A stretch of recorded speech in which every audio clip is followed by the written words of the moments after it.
Hello guys, my name is Nadia Nuni Cahyani from grade MIPA 1, number 24. I will tell you a story about Cinderella. Once upon a time, there lived an unhappy young girl. Her mother was dead and her father had married a widow with two daughters. Her stepmother didn't like her at all. All her kind talk and loving touch were for her own daughter. Nothing was too good for them dresses, shoes, delicious food, soft beds, and every home comfort. But for the poor unhappy girl, there was nothing at all. No dresses, only her stepsister hand-me-downs. No lovely dish, nothing but scraps, no rest and no comfort. She had to work hard all day. Only one evening came was she allowed to sit for a while by the fire near the kinder. I hate why everybody called her Cinderella.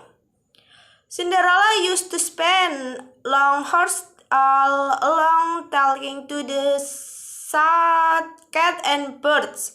The cat sighed, meow, which really meant, cheer up, you have something neither of your stepsister has, and that is beauty.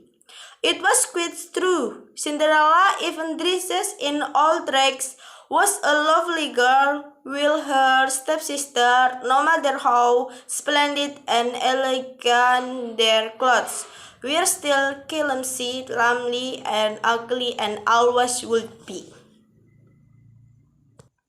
One day, beautiful new dresses arrived at the house.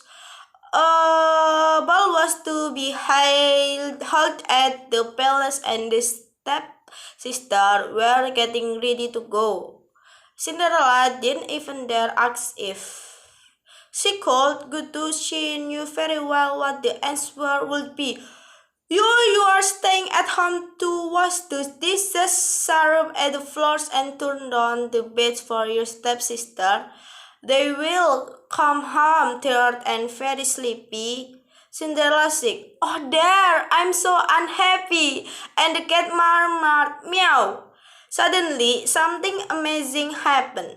As Cinderella was sitting all alone, there was a burst of light and a fairy appeared. Don't be alarmed, Cinderella, said the fairy.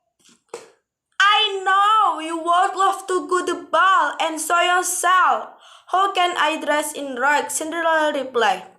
The servants will turn me away. The fairy smiled with a flick her magic wand. Cinderella found herself wearing the most beautiful dress she had ever seen. Now for your coach, said the fairy. A real lady would never go to a ball on foot. Quick, get me a pumpkin. Oh, of course, said Cinderella, rushing away. Then the fairy turned to the cat.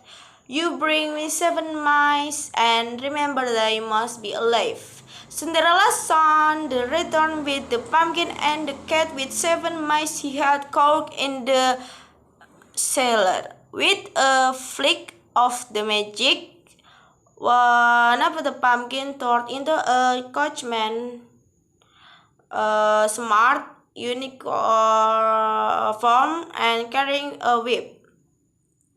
Cinderella could hardly believe her eyes. You shall go to the ball, Cinderella, but remember you must leave at midnight. That is when my spell ends.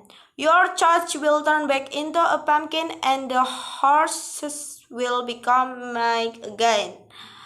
You will be designing me. Rags and wearing clothes instead of the glass. Do you understand? Cinderella smiled and said, yes, I understand. Cinderella had a wonderful time at the ball until she heard the first stroke at midnight.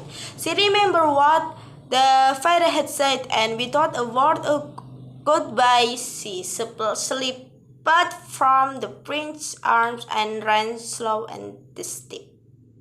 As the ran, she lost one of her sleeves. But not for a moment did she dream of stopping to pick it up. If it last stroke of midnight were to sold, oh, what a disaster the would be! Out she fled and vanished into the night. The prince, who was now madly in love with her, picked up the slipper and said to his minister, "Go and search everywhere for the girl was for the slipper falls. I will never be content until I find her." So the minister street the slipper on the foot of every girl in the land until on Cinderella was left. That's awful, auntie. The girl simply cannot have been off the ball, snapped the stepmother. "Tell the prince he called to marry one of my two daughters. Can't you see how ugly Cinderella is?" But to everyone's amazement, the sea fit perfectly. Suddenly, the fairy approached and waved her magic wand. In a flash, Cinderella appeared in a splendid dress, shining with youth and beauty. Her stepmother and stepsister gaped at her in amazement, and the minister said, "Come with you, Cinderella, the prince is waiting for you." So Cinderella married the prince and lived happy ever. So for the cat, he just said meow. Thank you.